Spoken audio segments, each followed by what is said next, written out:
કરી છે યુદ્ધની, ઓપરેશન સિંદૂરની અને વાગડના જનજીવનને એક જ દાયકામાં નવી ઊંચાઈ આપનાર માં નર્મદાની. દર્શક મિત્રો, હું ઘનશ્યામ બારોટ અને આપ જોઈ રહ્યા છો કસકેર ટીવી ન્યૂઝ. ખાસ તો ઘણા દિવસ પછી ફરી એકવાર આપણે પંકજભાઈને મળી રહ્યા છે. હું ને પંકજભાઈ મળીએ ત્યારે કોઈ વિષય તો રાપર તાલુકામાં એટલા બધા છે, પણ ખાસ આજે જે મારે વાત કરવી છે, 1971માં પંકજભાઈનો જન્મ છે અને 1971 જે બેલા બોર્ડર છે ત્યાં જન્મ છે. એટલે ક્યાંક ને ક્યાંક બોર્ડરની નજીક છે, એટલે ખડતર વ્યક્તિત્વ છે પંકજભાઈનું. અભ્યાસમાં અંબે ભેરા હતા એટલે આપ જાણો છો, પણ ખાસ વાત કરવી છે એમના ધારાસભ્ય કાર્યકાળ દરમિયાન જે નર્મદાની કેનાલ અહીંથી નીકળી અને વાગડમાં છેલ્લા 10 વર્ષથી ગયા મહિનામાં કેનાલને 10 વર્ષ થયા. આ 10 વર્ષની અંદર જે વાગડની એક આખી સિકલ ફરી ગઈ છે, એક આખી તાસીર બદલી ગઈ છે. વાગડમાં જેને કહી શકાય કે જ્યાં સાયકલના ફાંફા હતા, ત્યાં એક ગામડામાં અત્યારે હું માનું છું ત્યાં સુધી લગભગ કોઈ ઘરે એવું નહીં હોય કે જેના પાસે બાઇક ન હોય. એટલે નર્મદા કેનાલ આવ્યા પછી જે વાગડનું એક જીવન ધોરણ જે ઊંચું આવ્યું છે, એની પાછળ ક્યાંક ને ક્યાંક પંકજભાઈના ધારાસભ્ય પદે જ્યારે આ કેનાલ આવ્યું ત્યારે એનું મહત્ત્વ પંકજભાઈ માટે કેટલું અને તાલુકા માટે કેટલું છે હું જાણું છું બરાબર. પણ આપણે વાત કરવી છે યુદ્ધની, નર્મદાની, વાગડના ઊંચા આવેલા જીવન ધોરણની અને ખાસ તો ઓપરેશન સિંદૂરની. શું કહેશું પંકજભાઈ?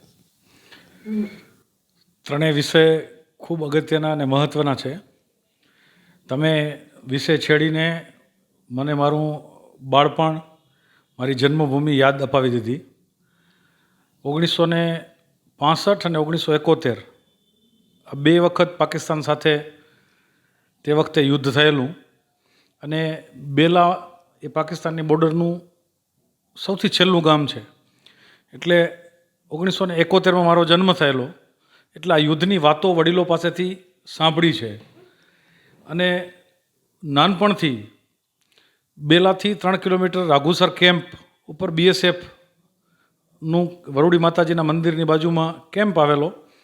એટલે સમજણા થયા ત્યારથી પરિવાર સાથે દર વર્ષે વરુડી માતાજીના દર્શન કરવા જઈએ, વરુડી માતાજીના મેળામાં જઈએ અને ત્યારે એ રાઘુસર કેમ્પ ઉપર ચોક્કસપણે જવાનું થાય, જવાનોને મળવાનું થાય અને જવાનો પ્રત્યેનો આદર એ નાનપણથી એવા કારણોસર મનની અંદર પ્રસ્થાપિત થયેલો. કપડાની દુકાન હોવાના કારણે BSFના જવાનો એ કપડાની નાની મોટી જરૂરત મુજબની ખરીદી કરવા પણ આવે અને હિન્દીમાં વાત કરે, જવાન ડ્રેસમાં હોય, એને જોઈ અને મનની અંદર એક અહોભાવ થાય. એ પ્રકારનો માહોલ, એ પ્રકારનું વાતાવરણ અમે વડીલો પાસેથી સાંભળ્યું છે કે જ્યારે બેલાની અંદર લાઇટ નહોતી, રેડિયાનો તો વિચાર કરી શકાય એવી સ્થિતિ નહોતી, તે વખતે પણ મારા ગામની અંદર સાધના પોસ્ટ ઓફિસની અંદર આવતું હતું અને સાધના છાપું બેલામાં આવતું હતું. બધા વડીલો ન કેવળ વિસ્તારની, ન કેવળ દેશની, પણ વર્લ્ડની ચર્ચા તે વખતે પણ કરતા હતા.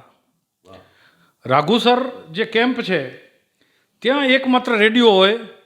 એ રેડિયો ઉપર દુનિયામાં શું ઘટનાઓ બની છે એ સમાચાર સાંભળવા માટે 3 કિલોમીટર રોજ કેટલાય વડીલો રાઘુસર કેમ્પ ઉપર જઈ અને રેડિયોમાં સમાચાર સાંભળી અને દુનિયામાં જે શું ઘટના બની એની ચર્ચા બેલાની બજારની અંદર થતી હોય.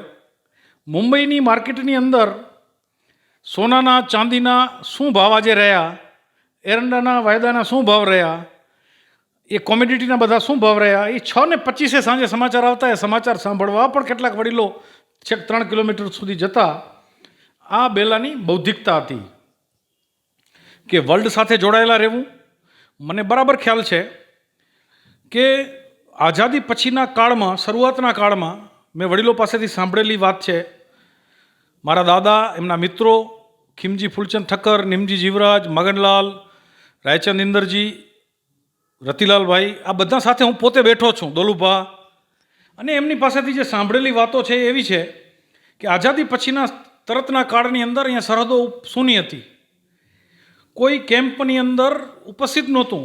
ત્યારે પ્રથમ વડાપ્રધાન જવાહરલાલ નહેરુને બેલા ગામમાંથી અમારા વડીલોએ પત્ર લખ્યો હતો, પોસ્ટકાર્ડ લખ્યું હતું કે આ સરહદો ઉપર કોઈ ચોકી ઉપર કોઈ છે નહીં અને પાકિસ્તાનથી પહેલું જ ગામ છે એટલે અહીંયા આવી વ્યવસ્થા હોવી જોઈએ.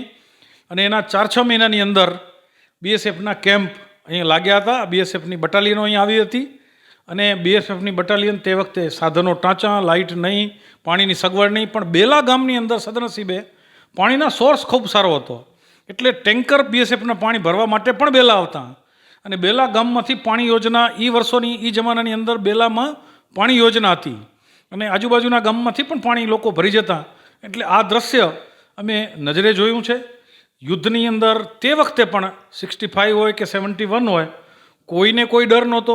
ભારતીય સેના ઉપર પૂર્ણ વિશ્વાસ હતો અને સામે પણ નગર પારકર અને બાકીનો જે વિસ્તાર છે એ સામાન્ય રીતે અહીંના લોકો જે છે એને લાગતા વળગતા અથવા એના સગા સંબંધીઓ ત્યાં વસતા હોય એ પ્રકારનો વિસ્તાર છે.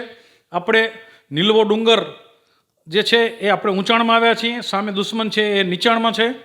આમ તો સામાન્ય રીતે જે બોર્ડર હોય ત્યાં ચોકી હોય, આપણો દરવાજો હોય ઘરનો ત્યાં ચોકી હોય, પણ અહીં તો એમ કહીએ તો પણ કહી શકાય હસતા હસતા કે આપણે ઓરડામાં બેસીને ચોકી કરીએ છીએ. કારણ કે આપણી બોર્ડર તો બેલાની જે ચોકી છે કે લોધરાણીની અંદર કુડામાં જે ચોકી છે કે મવાણામાં જે ચોકી છે એ બધી ચોકીથી લગભગ અંદાજિત 40 કિલોમીટર 16 ગાઉનું રણ છે. બેલા અને પાકિસ્તાન વચ્ચે 16 ગાઉનું રણ છે. એટલે લગભગ 40 કિલોમીટર કરતાં વધુ દૂર આપણી રિયલ બોર્ડર છે. પણ નિર્જન વિસ્તાર હોવાના કારણે, રણ વિસ્તાર હોવાના કારણે અહીં આવવું પણ મુશ્કેલ છે. અને એટલે આપણે ઊંચાણમાં છીએ અને એટલે આપણે અંદર રહીને ચોકી આપણી જે છે એ કામ કરે છે. તે વખતે એમ કહેવાય છે કે આપણી સૈનિકો, આપણી સેના એ પાકિસ્તાનની અંદર ગઈ ત્યારે રીતસર સામે કોઈ લડવા નહોતું આવ્યું, સામે લશ્કર જતું રહ્યું હતું, શરણાગતિ સ્વીકારી હતી અને ત્યાંના લોકોએ, ત્યાંની પ્રજાએ આરતી ઉતારી હતી કે ભારત રો લશ્કર આવ્યો, ભારત રો લશ્કર આવ્યો, ખુશી વ્યક્ત કરી હતી અને એનું સ્વાગત કર્યું હતું, આરતી ઉતારી હતી. આપણે વિસ્તાર જીત્યા હતા, આપણે સૈનિકો શરણાગતિ સ્વીકારી હતી. ઠીક છે, અલગ વાત છે કે આપણે મંત્રણાના ટેબલ ઉપર એ બધું પાછું આપી દીધું, હું એમાં પડવા નથી માંગતો. પરંતુ આ વિસ્તારની અંદર ખાસ કરીને બેલાની બોર્ડર ઉપર તે વખતે પણ, અને તે વખતે ભુજની અંદર બોમ્બ પડ્યા હતા, ભુજમાં ભય ફેલાયો હતો અને ઘણા બધા ભુજની અંદર હમણાં જ્યારે આ યુદ્ધ જેવી સ્થિતિ હતી ત્યારે તે વખત વડીલોને મળવાનું થયું તો એમણે તે વખતે કીધું, મૂળ વાગડના હોય એવા લોકોએ, કે અમે બધા ત્યારે ભુજ છોડી અને વાગડના અમારા મૂળ ગામ, પછી રવ હોય, જાટાવાળા હોય, બાલાસર હોય, બેલા હોય, લોધરાણી હોય, ફતેહગઢ હોય, અમે અમારા મૂળ ગામ તરફ આવ્યા હતા. એટલે ત્યાં ડર નહોતો, ત્યાં ભય નહોતો અને ઉલટાનો ભુજમાં ભય હતો. આ વખતે પણ આપણે જોયું કે જે વાતાવરણ હતું એ ભલે 4 દિવસની અંદર આપણે પૂરી તાકાતથી ઉતર્યા અને 4 દિવસની અંદર પાકિસ્તાનની ઘૂંટણીએ પાડ્યું, પરંતુ તેમ છતાંય જમ્મુ કાશ્મીરથી શરૂ કરી અને ભુજ અને નલિયા સુધી એ લોકોએ ડ્રોન મોકલ્યા. એના બધા જ ડ્રોન, બધી જ મિસાઇલ અને જે કંઈ મોકલ્યું એ બધું જ લડાયક સાધનો એ આપણે હવાની અંદર જ એને ધ્વસ્ત કરી દીધા. ભુજની વાત કરીએ તો આ વખતે પણ સામાન્ય જ્યારે ભુજનું નામ આવે ટીવીની અંદર એટલે કેટલાક લોકોને મનમાં એમ લાગ્યું કે ફરી પાછું વાગડ જવું પડશે કે શું, તો ત્યારે મનમાં વાગડ જ હતું. પરંતુ આવો કોઈ ડર નહોતો. ભારતીય સેના, ભારતીય વડાપ્રધાન, ત્રણેય સેના અને સૈનિકોનો જુસ્સો અને ભારતે છેલ્લા સમયની અંદર જે સૈન્ય તાકાત વધારી છે એ બધી જ સૈન્ય તાકાત અને નીતિ જે પણ છે એ પણ બહુ ક્લિયર છે. અને એના કારણોસર બિલકુલ ભયરહિત લોકોએ આ 4 દિવસની અંદર જે આપણે યુદ્ધ જીત્યા અને જે સ્થિતિ હતી એની અંદર કોઈ ડર વગર આપણે એ 4 દિવસ સારી રીતે પસાર કર્યા. હું મારી વ્યક્તિગત વાત કરું તો હું જ્યાં ભુજમાં મારું નિવાસ છે એના લગભગ 10-12 કિલોમીટરના રેડિયેશનમાં એક ડ્રોન મારી ગિરાવી દીધું હતું અને કેટલાક લોકોના ફોન પણ આવ્યા કે હવે ત્યાંથી નીકળો. મેં કીધું એ કોઈ ચિંતા નથી. ભારતના લશ્કર ઉપર, ભારતની સેના ઉપર, ભારતના સૈનિકો ઉપર, ભારતના શસ્ત્રો ઉપર, ભારતના નેતૃત્વ ઉપર સંપૂર્ણ વિશ્વાસ છે કે અમે સુરક્ષિત છીએ અને એ રીતે આપણે ભવ્ય વિજય પ્રાપ્ત કર્યો. ખાસ તો ઓપરેશન સિંદૂરમાં જે 2 જગદંબાઓએ જે પોતાની વીરતાનું પ્રદર્શન કર્યું, ક્યાંક ને ક્યાંક જેને કહી શકાય કે પાકિસ્તાનમાં એક પ્રકારનો 2 દીકરીઓએ જ ભય ફેલાવી દીધો. અને ખાસ તો પંકજભાઈ, ઓપરેશન સિંદૂર આ જે નામનું સંશોધન થયું ને એ જ ક્યાંક ને ક્યાંક છે ને આપણી એક જેને કહી શકાય કે આપણા સૈન્યની કાબિલિયત બતાવે છે. શું કહેશો? સિંદૂર એ શબ્દ બહુ ઇમોશનલી પસંદ કરવામાં આવ્યો એવું મને લાગે છે. કારણ કે આતંકવાદીઓએ જે હુમલો કરી અને જે આપણા પરિવારજનોને ની હત્યા કરી હતી, એને જ્ઞાતિ પૂછીને હત્યા કરી હતી, એની ધર્મપત્નીઓની હાજરીમાં હત્યા કરી હતી, અને એ દીકરીઓના એ બહેનોના સિંદૂરને ભૂંસવાનું કામ કર્યું, પાપ કર્યું હતું.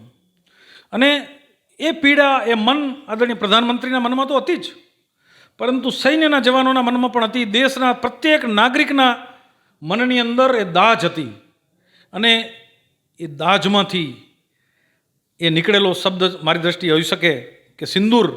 અને એ સિંદૂરની જે તાકાત, એ શબ્દની જે તાકાત, એ આપણી પરંપરાની જે તાકાત, એ સિંદૂરની સાથે જે આપણી દીકરીઓની લાગણી જોડાયેલી હોય, એ લાગણીની તાકાતનો સરવાળો એટલે પાકિસ્તાન સામે કરેલા હુમલાનું પરિણામ. એ એમ મનની અંદર વિચારીએ તો જરાક પણ અતિશોક્તિ નથી લાગતી. એ શૌર્ય એ આપણી દીકરીઓએ, સેનાની અંદર જોડાયેલી આપણી દીકરીઓએ, આપણા જવાનોએ જે સટીક નિશાનેથી કામ કર્યું છે. સાહેબ, 22, 23 કે 24 મિનિટની અંદર પરમાણુ બોમ્બ જેની પાસે હોય અને સતત એમ કહેતા હોય કે મારી પાસે પરમાણુ હથિયાર છે, એવો ભય ફેલાવીને જે વાત કરવાની આદત જેની હોય, એવા દેશ સામે નિશ્ચિત કરેલા સ્થાન જ્યાં આતંકવાદી અડ્ડા છે, એ આતંકવાદી અડ્ડાને 24 મિનિટની અંદર આપણા જવાનો, આપણી બહેનો, આપણા શસ્ત્રો નિશ્ચિત ટાર્ગેટ સાથે એ 22-24 મિનિટની અંદર બધું જ ખતમ કરી અને આપણા વિદેશ મંત્રી, ત્યાંના લશ્કરના વડાને, આપણા લશ્કરના અધિકારી, આપણા વિદેશ મંત્રી દુનિયાને જાણ કરે, આપણા લશ્કરના અધિકારી ત્યાંના અધિકારીને જાણ કરે કે આ પરાક્રમ અમે કર્યું છે. એટલે કોઈ ચોરી છુપીથી કામ નથી કર્યું. ડંકાની ચોટ પર પહેલેથી કીધું છે કે અમે બદલો લેશું, અને કોઈએ કલ્પના નહીં કરી હોય એવો બદલો લેશું. અને એ જ પ્રકારે ડંકાની ચોટ પર કહીને બદલો લીધો છે. બધા જ આતંકવાદી ઠેકાણા, એના ટ્રેનિંગ સેન્ટરો, જ્યાંથી માનવતાથી જે માનવતાની વિરુદ્ધ પ્રવૃત્તિ થતી હોય, એ પ્રકારની વિચારધારા જ્યાંથી ઉત્પન્ન થતી હોય, એ સ્થાનોને નેસ્ત નાબૂદ કરી અને વિશ્વની અંદર આ પ્રકારનું ઉદાહરણ સૌથી પહેલું કોઈએ પૂરું પાડ્યું હોય તો એ હિન્દુસ્તાને પૂરું પાડ્યું છે. એટલે એ આપણી બહેનો, દીકરીઓ જે લડાઈની અંદર સામેલ હતી, એ આપણા જવાનો, ત્રણેય પાંખના જવાનો, BSFના જવાનો, આપણું નેતૃત્વ આદરણીય નરેન્દ્રભાઈના નેતૃત્વની અંદર જે પણ અધિકારીઓએ નેતૃત્વએ કામ કર્યું છે, વહીવટી તંત્રના લોકો, દેશની જનતા, આ બધા જ વંદન અને અભિનંદનના અધિકારી છે. આજ દિવસ સુધી જે પ્રકારનું યુદ્ધોના ઇતિહાસ તમે વાંચશો તો સૌથી વધુ રિઝલ્ટ પર્સન્ટેજ વાઇઝ કોઈની રેકોર્ડ નોંધાયેલો હોય તો ઇઝરાયલનો હતો. એનું રિઝલ્ટ જે હતું, એના શસ્ત્રોનું, એના જવાનોનું જે કાર્યનું, એ કદાચ 90% ઉપર હતું. પણ ભારતે અત્યાર સુધીના ઇતિહાસમાં, વર્લ્ડના ઇતિહાસમાં પહેલી વખત સાબિત કર્યું છે કે જેટલા હુમલા કર્યા છે એ સટીક કર્યા છે, નક્કી કરેલા નિશાના ઉપર કર્યા છે, સફળતાપૂર્વક કર્યા છે, એના એરબેઝને ખતમ કર્યા છે, એની જ્યાંથી ગેરપ્રવૃત્તિ ચાલતી હતી અડ્ડાને ખતમ કર્યા છે. સાથે સાથે એક સાથે આવેલા અને અનેક ડ્રોનો હોય, એ બધા જ ડ્રોનને, બધા જ મિસાઇલને હવાની અંદર પરાસ્ત કર્યા છે. 100% રિઝલ્ટ અગર આ જ દિવસ સુધીના ઇતિહાસમાં ક્યાંય મળ્યું હોય તો એ આ ભારત પાકિસ્તાનના આ 4 દિવસના સિંદૂર ઓપરેશનની અંદર મળ્યું છે. એટલે સિંદૂર ઓપરેશન જે છે એ ન કેવળ ભારત માટે પરંતુ વિશ્વના દેશો માટે, વિશ્વના સૈનિકો માટે, સૈન્યો માટે, વિશ્વના જે સાધનો બનાવતા, લડાઈના સાધનો બનાવતા એકમો માટે આ સંશોધનનો વિષય છે. અને અનેક દેશના લોકો આ 4 દિવસના સિંદૂર ઓપરેશનની જે ઘટના છે એનો અભ્યાસ કરવા માટે ભારતની અંદર ચોક્કસપણે આજે પ્રયાસ કરી રહ્યા છે. આપણા ભારત દેશ માટે, આપણા સૌ માટે આ ગૌરવરૂપ ઘટના છે. ખાસ તો નર્મદાના 10 વર્ષ થયા ભાઈ, ખૂબ વાગ્યાનું જીવન ધોરણ ઊંચું આવ્યું છે. શું કહેશું? અને એ નર્મદા કેનાલનો જે આખી આનંદીબેન વખતે જે બન્યું, તમે બોર્ડર, યુદ્ધ એવા વિષય પછી સીધા ઇમોશનલ, વ્યક્તિગત ઇમોશનલ ટચવાળા વિષય તરફ લઈ ગયા છો. મા નર્મદાનું નામ પડે એટલે અનેક યાદો મનની અંદર આવે. નાનપણથી આ એક વિષય, એ પણ બેલા સાથે, પરિવાર સાથે જોડાયેલો વિષય. મારા પિતાશ્રી બેલામાં રહીને તે વખતે એવી કલ્પના સેવે કે વાગડની અંદર નર્મદા આવે તો જ વાગડનો ઉદ્ધાર થાય, અને બેલામાંથી કચ્છ મિત્રમાં લખે, મુખ્યમંત્રીને લખે અને નેતૃત્વને સતત લખે રાખે કે આ વિસ્તારમાંથી એક કેનાલ નીકળવી જોઈએ જે પ્રાંથળ ખડીર થઈને ખાવડા જાય, તો જ આ વિસ્તારનું કલ્યાણ થાય. આ બોર્ડરનો વિસ્તાર છે. તે વખતે મને ખ્યાલ છે કે નર્મદાની વાત મૂકતા ત્યારે બોર્ડરની અંદર વસ્તી ટકાવી રાખવી હોય, બોર્ડરની અંદર માનવ વસ્તીને વસાવવી અને ટકાવવી હોય તો પણ આ વિસ્તારની અંદર નર્મદા જરૂરી છે એવું વારંવાર લખતા. આ લાંબા ગાળાના વિષય હોય છે. નર્મદાનો વિષય એ ખૂબ લાંબો છે. એ નર્મદાનો આખો વિષય, નર્મદાનું પાણી પ્રથમ વડાપ્રધાન જવાહરલાલ નહેરુએ જેનું ખાતમુહૂર્ત કર્યું હોય, ત્યાર પછી આખી યોજના પર્યાવરણના નામે બાબા આમટેથી કરી અને મેઘા પાટકર આણી કંપની જેણે આ નર્મદાની અંદર અનેક રોડા નાખ્યા, એ લડાઈની અંદર પણ ક્યાંક ને ક્યાંક ખૂબ નાની ઉંમરમાં મને સામેલ થવાનો અવસર પ્રાપ્ત થયો છે. હું અને મારો એક પરમ મિત્ર દીપકભાઈ પારેખ, જે મૂળ જાટાવાડાના છે, અમે બંને મિત્રો તે વખતે 4 દિવસ માટે કેવડિયા કોલોનીની અંદર જઈ અને રિયલ અભ્યાસ કરવા માટે ગયા હતા કે આ લોકો જે કહે છે કે નર્મદાની યોજના બનશે તો અહીં આદિવાસીઓને, વિસ્થાપિતોને ઘણી બધી તકલીફ પડવાની છે, તો વાસ્તવિકતા શું છે એનો સ્ટડી કરવા માટે અમે તે વખતે પણ ગયા હતા. અને ત્યાર પછી મેઘા પાટકરને એક વખત રાપર તાલુકાની અંદર લઈ આવ્યા, ખડીરની અંદર રતનપુરમાં રાત્રિ રોકાણ કરાવ્યું અને મેઘા પાટકરને સમજાવવાનો પ્રયાસ કર્યો. રાપર તાલુકાની શીરાની વાંટ બતાવી કે લાકડા વાંટ બતાવી, ખારસર વાંટ બતાવી, પાણીની સમસ્યા, તકલીફ, ઉનાળો, આ બધી સ્થિતિથી એને વાકેફ કરી, રિયલ સ્થિતિ બતાવી અને એમ કીધું કે તમે જે આંદોલન કરો છો એનાથી આવા વિસ્તારને ખૂબ મોટું નુકસાન થવાનું છે. ભલે એનો ઈરાદો સારો નહોતો, એ કોઈ આદિવાસીના પ્રેમ માટે થઈને કામ કરતા હતા એવું મને ક્યારેય પ્રતીતિ નથી થઈ, કારણ કે એ વિષય અલગ છે. પણ ત્યારથી નાનપણથી એ લડાઈ સાથે ક્યાંક ને ક્યાંક જોડાવાનો અવસર મળ્યો.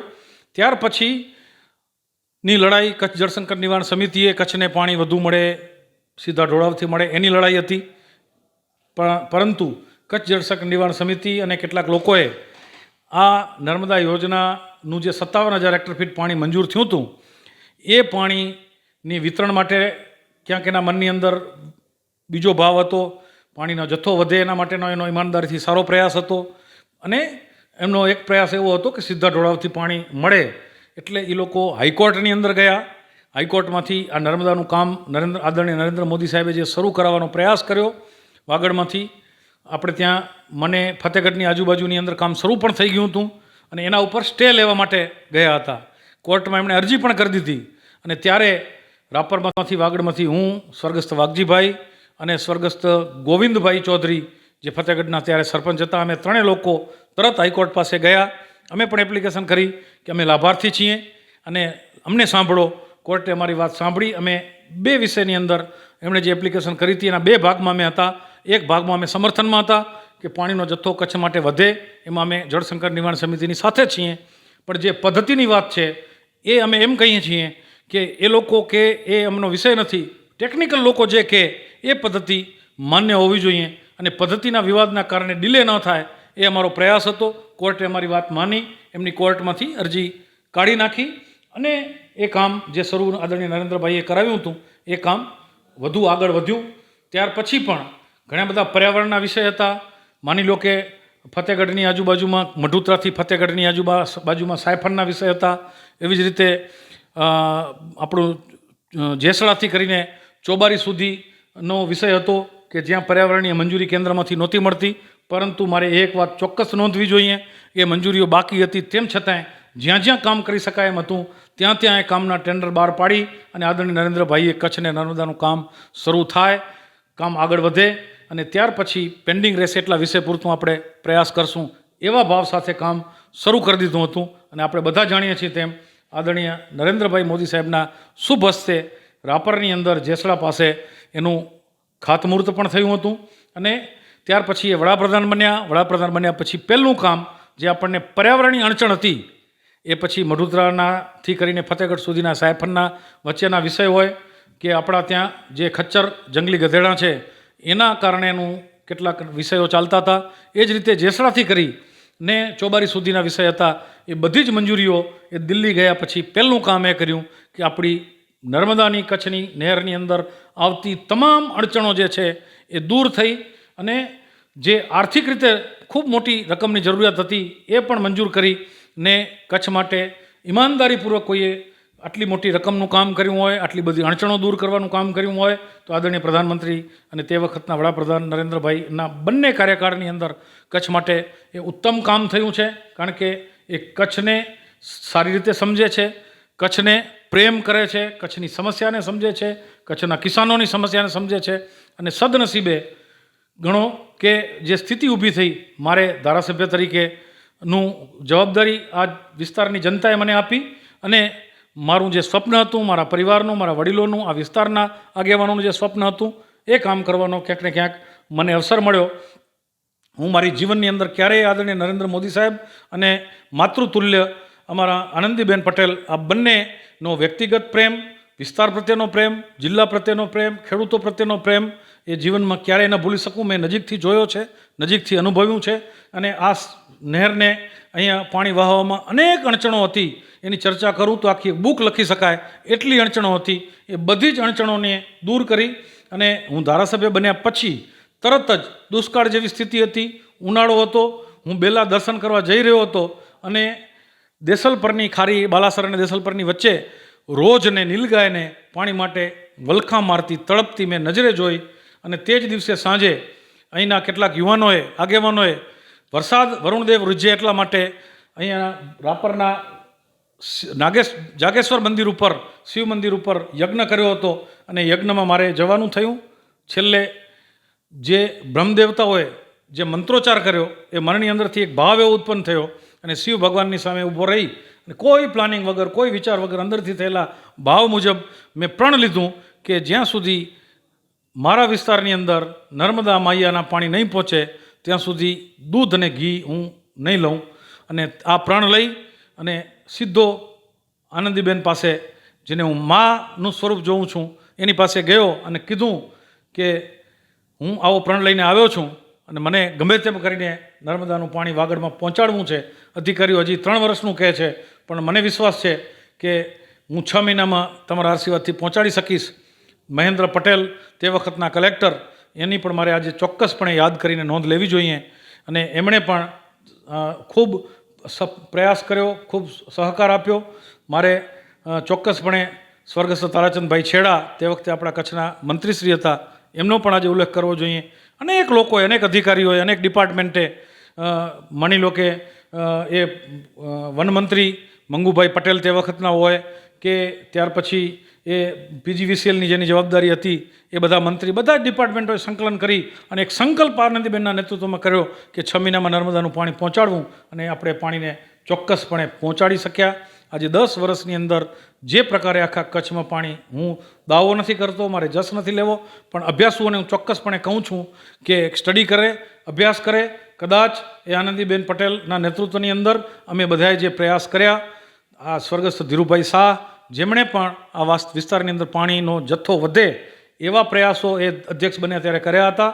અને મારે ચોક્કસપણે કહેવું જોઈએ કે તે વખતના પ્રયાસોથી કચ્છને જે 57,000 હેક્ટર ફીટ પાણી હતું એ 1,12,778 હેક્ટર ફીટ, એટલે લગભગ ડબલ જથ્થો થયો એ ધીરુભાઈ શાહના પ્રયાસોથી. ત્યારે મુખ્યમંત્રી તરીકે કેશુભાઈ પટેલ હતા અને નર્મદાના મંત્રી તરીકે આદરણીય ભૂપેન્દ્રસિંહ ચુડાસમા હતા. આ બધા સાથે અમે મિટિંગો કરી છે, આખો દિવસ મિટિંગો કરી છે. અને કેશુભાઈ પટેલને તો મેં મારા જેવા નાના કાર્યકર્તાએ બહુ સહજતાથી, એ મુખ્યમંત્રી હતા ત્યારે કીધું હતું કે બાપા માફ કરજો, પરંતુ જાણતા કે અજાણતા તમે જ્યારે સિંચાઈ મંત્રી હતા ત્યારે અમારા કચ્છને અન્યાય થયો છે, તો તમે આજે મુખ્યમંત્રી છો, તમે ન્યાય કરો. અને મારી એ લાગણી, દર્દભરી અપીલ એમણે હૃદયની અંદર સ્વીકારી અને ધીરુભાઈને કીધું કે તમે જે રીતે આગળ વધવું એ રીતે આગળ વધો. અને આપણો પાણીનો જથ્થો જે 57માંથી 1,12,778 થયો, મોટાભાગનું પાણી આપણને વાગડ અને કચ્છને બાકીનાને મળ્યું. 1 મિલિયન એકર ફીટ પાણી જે જથ્થો છે એ પણ આદરણીય નરેન્દ્રભાઈ મોદી સાહેબ જ્યારે ગુજરાતના મુખ્યમંત્રી બન્યા ત્યારે જે નર્મદાની અંદર વધારાનું 3 મિલિયન એકર ફીટ પાણી હતું, એ 3 મિલિયન એકર ફીટ પાણીનો નિર્ણય અગર કોઈએ લીધો હોય તો એ મોદી સાહેબની સરકારે લીધો. 1 મિલિયન એકર ફીટ પાણી ઉત્તર ગુજરાતને આપ્યું, 1 મિલિયન એકર ફીટ પાણી સૌરાષ્ટ્રને આપ્યું અને 1 મિલિયન એકર ફીટ પાણી આપણા કચ્છને આપ્યું. એટલે 57માંથી 1/12/778 તો રેગ્યુલર પાણી આપ્યું, વધારામાં 1 મિલિયન એકર ફીટ પાણી આપણને ચોમાસાનું વરસાદનું વધારાનું આપ્યું. એટલે કચ્છને આ દ્રષ્ટિએ ખૂબ મોટા જથ્થાની ફાળવણી અગર કોઈએ કરી હોય તો હું ઈમાનદારીથી કહું છું, પોલિટિક્સને એક બાજુ મૂકીને કહું છું કે આદરણીય નરેન્દ્ર મોદી સાહેબની પ્રચંડ ઈચ્છા શક્તિથી કચ્છને આ પાણીનો જથ્થોની જે લીગલી ડિસિઝન લેવાના જે અડચણો હતી દૂર થઈ અને ત્યાર પછીનો ઇતિહાસ 10 વર્ષનો આપણા સૌની સામે છે. હું સકારાત્મક રીતે, પોઝિટિવ રીતે કોઈ કામ તમે હાથમાં લ્યો તો એના પરિણામ ચોક્કસપણે મળતા હોય છે. જ્યારે નર્મદાની વાત હું કરતો તો મને યાદ છે કે ફતેહગઢની બજારમાં, બાલાસરની બજારમાં મેં કેટલાક મારા પ્રવચનો 12 વર્ષ 15 વર્ષ પહેલાં કર્યા હતા અને ત્યારે હું એમ કહેતો કે અહીંથી નર્મદાનું પાણી નીકળશે, અહીંથી નહેર નીકળશે. ત્યારે મને ખ્યાલ છે હું મજાકનું વિષય બનતો હતો, પણ મને ક્યારેય એ વિચાર્યું નહોતું, કારણ કે મને 15 20 વર્ષ 25 વર્ષ પછીનું દેખાતું હતું. મને મારા વાગડનું ભવિષ્ય દેખાતું હતું. મને સકારાત્મકતા હતી. વાગડ માટે ગમે તે લોકો કહેતા હોય, પણ આજે હું કહું છું કે વાગડને સાચી દિશા આપો તો વાગડ કોઈ પણ કામને ઉપાડી લે છે. આખા ગુજરાતની અંદર જમીન સંપાદનના કામની અંદર અનેક પ્રશ્નો આવ્યા હશે. માત્ર આખી નર્મદા યોજનાનું કોઈ સ્ટડી કરે તો એક વિસ્તાર એવો છે જે વાગડ વિસ્તાર, કે અહીંના લોકોએ, અહીંના ખેડૂતોએ, અહીંના દલિતોએ, અહીંના નાનામાં નાના ખેડૂતોએ જેની કદાચ બધી જ જમીન જતી હોય તો પણ મા નર્મદા માટે હસતા જમીન આપી છે. એને ચેક ત્યારે ને ત્યારે મળ્યો હોય કે ન મળ્યો હોય, એને ચેક કદાચ 2-3 વર્ષ પછી મળ્યો હોય, એણે વિચાર્યું નથી.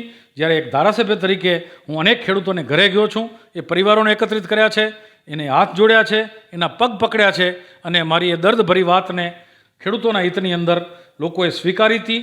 કોઈ વધારાના વળતરની અપેક્ષા વગર આ વિસ્તારના લોકોએ જે જમીન આપી છે એવો દાખલો કદાચ આખા ગુજરાતની અંદર નહીં હોય. અને તે પછી પણ નર્મદાનું પાણી જ્યારે મુખ્ય કેનાલમાં આવ્યું ત્યાર પછી પણ 20-20 કિલોમીટર, 25-25 કિલોમીટર, 40-40 કિલોમીટર સુધી બકનડા દ્વારા, મશીન દ્વારા, 1-2 મશીન દ્વારા આ સાહસ માત્ર ને માત્ર વાગડના ખેડૂતોમાં જ મેં જોયું છે. હું આખા ગુજરાતની અંદર નર્મદા માટે અનેક વિસ્તારોમાં ફર્યો છું. આટલું સાહસ કોઈ ખેડૂતોમાં મેં જોયું નથી. પાણી માટે એની જે ભૂખ હતી, પાણી માટે જે વલખા મારી રહ્યા હતા, પાણી માટેની ચાતકની નજરે જે રાહ જોઈ રહ્યા હતા, એ પાણી જ્યારે એને મળ્યું ત્યારે એ પાણીને પારસ સમજીને એ ધરતી માતાની જે પાણી આપી અને ખેડૂતોએ જે પસીનો વહાવ્યો છે, જે મહેનત કરી છે, એનું પરિણામ આજે 10 વર્ષ પછી વાગડ જોઈ રહ્યું છે. હું કોઈ જસ અબજસમાં જવા નથી માંગતો. કોઈ ગમે તે પ્રકારની વાત કરતું હોય, કોઈ ગમે તે જસ લેતું હોય, એને મુબારક, એને બધાને જસ હું પોતે આપવા માગું છું. પરંતુ હું તો મારા પોતાના આત્મસંતોષ માટે કહું છું કે આ વિસ્તારના માટે ગમે તેવી વાતો થતી હતી. હું 10 વર્ષ પહેલાં પણ કહેતો હતો, હું 12 વર્ષ પહેલાં પણ કહેતો હતો, હું નર્મદા આવ્યા પછી પણ કહેતો હતો કે આપણો ક્રાઇમ રેશિયો ઘટશે અને ઘટશે. આજે આંકડા ઉપર નજર કરો. 10 વર્ષ પહેલાં, જે 15 વર્ષ પહેલાં, 20 વર્ષ પહેલાં જે આપણો ક્રાઇમ રેશિયો હતો એની અંદર ચોક્કસપણે ઘટાડો થયો છે. માણસ સુખી થાય, સમૃદ્ધ થાય, આર્થિક રીતે યોગ્ય સ્થિતિ એની થાય, ત્યાર પછી એને પણ પોતાના બાળકો માટે સારી સ્થિતિ જોઈએ છીએ, સારું એજ્યુકેશન જોઈએ છીએ, સુખથી એના પરિવારને જીવવું છે. કોઈને લડાઈ ઝઘડા નથી જોતા હોતા, પરંતુ એ પ્રકારનું વાતાવરણ, એ પ્રકારનો વ્યવસ્થા એ ક્યાંક ને ક્યાંક પ્રશાસન, સરકાર, ધર્મ ગુરુઓ, સામાજિક આગેવાનો બધા સાથે મળીને જ્યારે કરે ત્યારે આનું રિઝલ્ટ મળતું હોય છે. અને 10 વર્ષની અંદર વાગડની અંદર ખૂબ સારું રિઝલ્ટ મળ્યું છે. હું એમ નથી કહેતો કે બધું જ પૂર્ણ થયું છે, ઘણું બધું કરવાનું છે. હજી પાઇપલાઇનનું કામ અત્યારે જે પૂર્ણતા તરફ છે એ પણ જે પ્રાંથળની અંદર જશે ત્યારે હજી વધુ ડેવલપમેન્ટ થવાનું છે, હજી વધુ ખેતીનો વિસ્તાર વધવાનો છે, હજી આપણે પાણી છે એને ખડી વિસ્તારની અંદર પહોંચાડવું છે. એના સિવાયના કેટલા વિસ્તારોની અંદર જે ડિમાન્ડ છે, અહીંના જનપ્રતિનિધિઓ જે મહેનત કરી રહ્યા છે, એ આપણે ઈચ્છીએ કે બધા સાથે મળીને હજી વધુ વિસ્તાર સુધી નર્મદાનું પાણી પહોંચે. મોટી સમસ્યા આપણી પીવાના પાણીની પણ એના કારણે દૂર થઈ છે. રાપર શહેર માટે જે નર્મદામાંથી પાણી સીધું ઉપાડીએ છીએ, આવી ઘટના પણ આનંદીબેને સ્પેશિયલ કેસની અંદર આપણને જ પરમિશન આપી છે. આવી આખા ગુજરાતમાં ક્યાંય ઘટના નથી કે સિંચાઈની નહેરમાંથી સીધું પાણી ઉપાડીને પીવા માટે કોઈ શહેરને અપાતું હોય, એવી ક્યાંય પણ ઘટના નથી. અને નર્મદાની સાથે પીવાનું પાણી જોડીએ, સુવઈ ડેમથી જોડીએ, ફતેહગઢ ડેમથી જોડીએ તો જ આપણે વારંવાર વહેલું પાણી માંગી શકીએ. જે અત્યારનો દાખલો છે, જો એ પીવાના પાણી માટે આપણે નહેરનો ઉપયોગ કરવાનો નિર્ણય કરાવ્યો તો આપણે આ પાણી વહેલું માંગી શકીએ છીએ અને વહેલી નહેર છૂટે છે. અને તે વખતે મને ખ્યાલ છે કે વિરોધી લોકો અફવાઓ ફેલાવતા હતા કે પંકજભાઈએ સુવઈનો ડેમ, ફતેહગઢનો ડેમ તો સિંચાઈમાંથી પીવાના પાણી માટે અપાવી દીધો, પણ મારી એની પાછળની લાંબી દ્રષ્ટિ હતી. હું સમજતો હતો કે પીવાના પાણી સાથે જો આ નહેરને જોડીએ તો જ જ્યારે જરૂર હોય ત્યારે આપણે નહેર ચાલુ કરાવવાનો આગ્રહ રાખી શકીએ. સરકાર આ વસ્તીને, લોકોને પીવાનું પાણી ગમે તેમ કરે તો કચ્છની જે પ્રકારે વસ્તી વધી રહી છે, ઉદ્યોગ વધી રહ્યા છે, પીવાના પાણીની જરૂરિયાત વધી રહી છે, એમાં જે સામખિયારી સંપત્તિ આપે છે એ રાપર તાલુકાને ક્યારેય પાણી પૂરું પાડી શકે નહીં. અને એટલે નર્મદાની નહેર જ આપણા માટે આશીર્વાદરૂપ બને. અને નહેરની સાથે જો આ ડેમ અને પીવાના પાણી સાથે ડેમ જોડેલા હોય તો જ આપણે વારંવાર પાણી માંગી શકીએ. એટલે ખૂબ લાંબી દ્રષ્ટિથી આ કામ કર્યું હતું. અને આજે એ કામનું રિઝલ્ટ જ્યારે મળતું હોય ત્યારે આત્મસંતોષથી વધુ કશું જ ન હોય. ક્યાંક મારોથી કોઈનું નામ ન લેવાયું હોય તો જેણે જેણે નર્મદાના કામ માટે થોડોક પણ ભોગ આપ્યો છે એ બધા જ આ વિસ્તારના ખેડૂતોના, આ વિસ્તારને અહીં ટકાવી રાખવા માટેના, નહીં તો જરાક છોકરો ભણીને આગળ જાય એટલે એને ક્યાં મુંબઈ મૂકશું કે ક્યાં મૂકશું એની ચિંતા થતી હતી. આજે મુંબઈ તરફનું પ્રયાણ લગભગ બંધ થયું છે. ઘણા બધા ગામોની અંદર મુંબઈથી પણ યુવાનો નોકરી કરતાં પાછા ખેતી કરવા માટે અહીં આવી રહ્યા છે. જે પ્રકારના આંકડાઓ છે ખેતીના એ ખૂબ આગળ વધ્યા છે. ગયા વર્ષે 22 લાખ બેગ આખા કચ્છની અંદર યુરિયા અને ડીએપીની વપરાણી, એમાંથી એકલા રાપર તાલુકાની અંદર 12 લાખ આસપાસની બેગનો ઉપયોગ થયો. એનો મતલબ રાપરની ખેતી દર વર્ષે વધી રહી છે. પડતર જમીન લગભગ નહિવત રહી છે. બધી જ જમીનની અંદર ખેતી થવાનું શરૂ થઈ ગયું છે. અને એટલે આપણે જોઈએ છીએ કે જેટલું ઉત્પાદન થાય છે એનું 20% 25% ઉત્પાદન પણ રાપર શહેરની, રાપરના વેપારીઓની કેપેસિટી ખરીદીની નથી. અને એટલે ખેડૂતો એ બધું જ ઉત્પાદન વેચવા માટે આપણા ઉત્તર ગુજરાત તરફ જાય છે. એ બધી વ્યવસ્થાઓ પણ વધારી રહ્યા છીએ. રાપરની અંદર બેન્કો વધી છે, રાપરની અંદર વ્યવસ્થાઓ ચોક્કસપણે વધવાની છે, પ્રાઇવેટલી વધવાની છે, સરકાર લેવલે પણ ઘણી બધી વ્યવસ્થાઓ વધી રહી છે. આ બધું જોતાં રાપરનું ભવિષ્ય હજી ઘણું ઉજ્જવળ છે. નર્મદાની સાથે પાણીના સંગ્રહની સાથે ખેડૂતોને મારી અપીલ વર્ષોથી રહી છે, આજે પણ છે કે પાણીનો ઉપયોગ, ટીપાનો ઉપયોગ, સદુપયોગ કરીએ, પાણીને બચાવીએ, આપણી જમીનને બચાવીએ, ધરતી માતાને બચાવીએ. યુરિયા ડીએપીનો જે ઉપયોગ છે એ સતત ઘટાડતા જઈએ અને ધીરે ધીરે રિયલ ખેતી તરફ, નેચરલ ખેતી તરફ, ગાય આધારિત ખેતી તરફ વળીએ.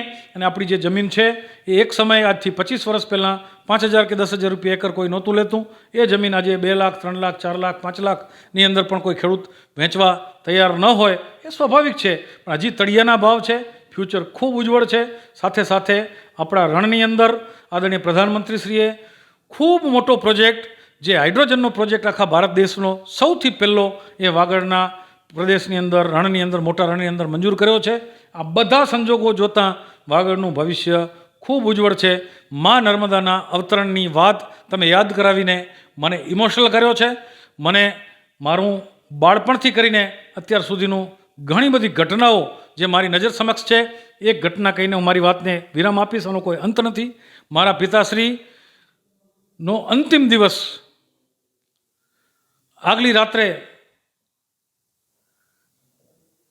12 થી 1 ની વચ્ચે મને જગાડ્યો. હું ઈમાનદારીથી કહું છું, મને કોઈ જ ભલામણ ના કરી, મારી માની પણ ભલામણ ન કરી. મને એટલું જ કીધું, શબ્દ કહું છું, તારા અને મોદીના વ્યક્તિગત સંબંધો છે, વાગડમાં નર્મદા લઈ આવજે, બાકી બધો જ મને સંતોષ છે.